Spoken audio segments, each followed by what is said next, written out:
Hi guys, it's been a while since I've been able to go fast, and I kind of wanna again. So, figure why not? Oh, started on this build a while ago, and it's all coming into it now. It's a 1978 Honda frame that's been chopped a little bit. It's also been raked, stretched out to fit what's gonna go in here. Hence,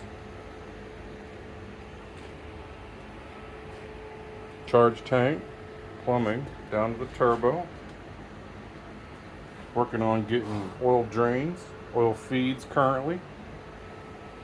Got all the plumbing to the engine finished up.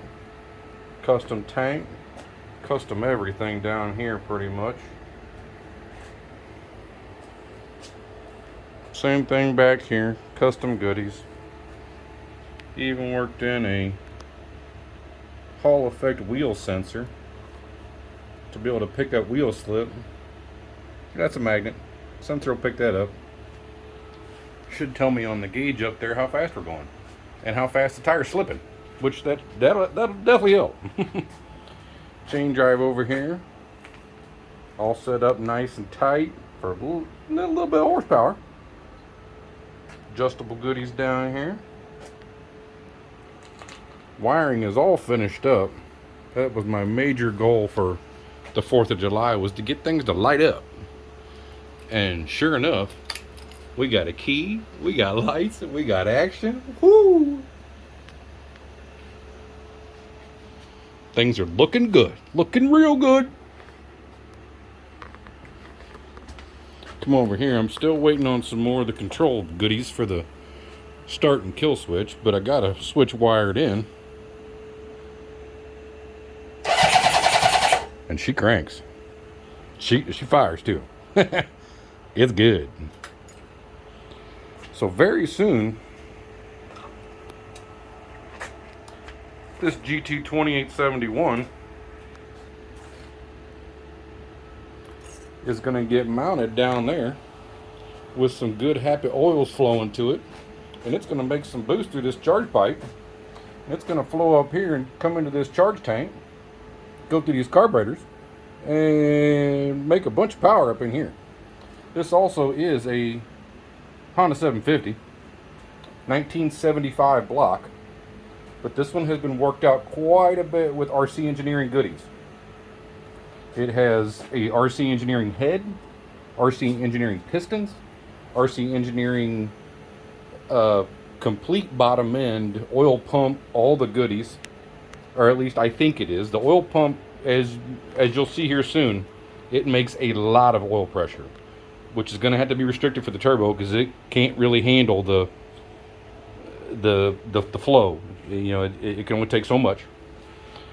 And I've recorded over 70 psi at idle already, so it's no joke, and it's ready for boost, no doubt. The charge tank is actually from a Yamaha. Yamaha had a couple turbo bikes that they tried to do blow-through setups on. It actually has reed valves in here that open up when it's at idle to let air come in through this filter. At idle, it'll come in, go to the carburetors, and allow it to idle easily without air coming all the way up through the turbo, which on other bikes I've had problems with. This one, it should open these reed valves in here and allow a little bit of idle to sneak in for idle air, so it'll idle happily, and I'll be able to keep the idle low without the turbo spinning and making boost and making it idle much higher than you can control, which it happens. Been there, done that.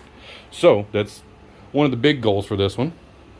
Currently, what I'm working on right now, because most of the engine is now set up, most of the plumbing is set up, but as you see, I got no fuel system. And everything's down here still needs a good cleaning too. So currently, I got this tank. And it's got one fitting on the bottom. And I need two. Need a feed and a return, because this is going to have a fuel system with a fuel pump. And it's going to run at very low pressure at idle to keep the carburetors happy. But then once the boost comes on, the fuel pressure will rise with the boost at a 1-to-1 ratio, so that it will allow the boost to come through the carburetors and allow the fuel to still come up from the bottom, and the fuel will be at a higher pressure than the boost is, so the boost won't push the fuel out. It only takes a little bit of a pressure differential for that to happen, and it works out pretty good.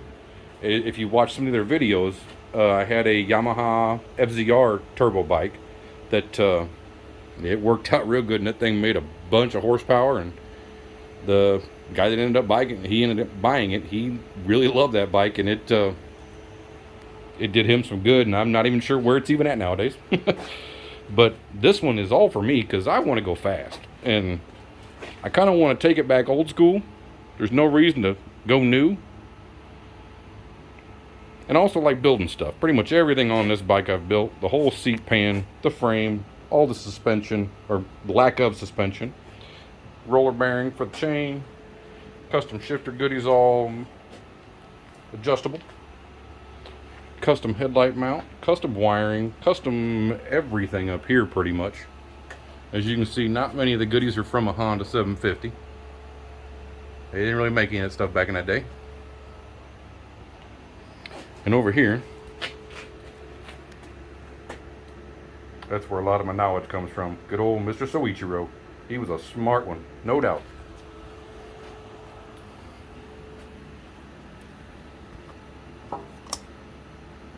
Good old 1978.